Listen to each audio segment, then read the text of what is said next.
We've always been a district, while I've been there for 9 years, that was significantly disproportionate for special education identification. And it's not happening within district. These are students coming to us that have, in some cases, pretty complex diagnosis. And so we were seeing a trend, particularly after the pandemic, that our numbers in special ed, while always being higher than the state average, increased significantly. And we're now at 33% of our students being identified for an IEP or for special education services. And so when your numbers are that high in a very small district, you have to really think about how are you allocating resources to support special education services.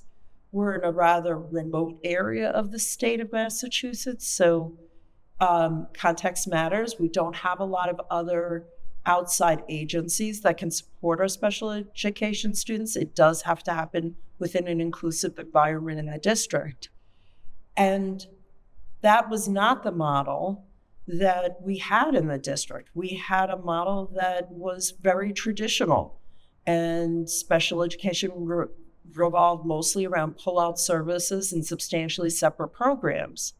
And so to have that shift happen, we really wanted to have the deep dive analysis that would allow us to make data-informed decisions about how we're allocating our resources. What are the professional development levers that we can use to develop collective efficacy for all of our staff?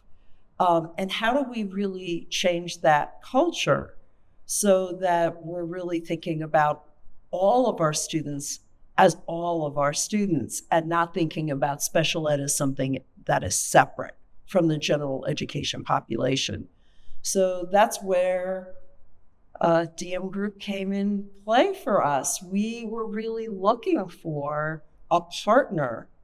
And I think that's a critical piece. I want to emphasize the word partner because we didn't want someone to come in and tell us how to do it, because that would not have built the internal efficacy for us to maintain the shift that we were hoping to see. We wanted a partner who could bring evidence-based, research-based practice and knowledge and recommendations that we could then sift through and say, yes, here are the things that we feel is important that we take on, and here are the things that maybe we're going to have to think of as long-term strategies. But we wanted that decision-making to remain with the district. We needed the support and the technical assistance that was going to help us kind of do that work for ourselves.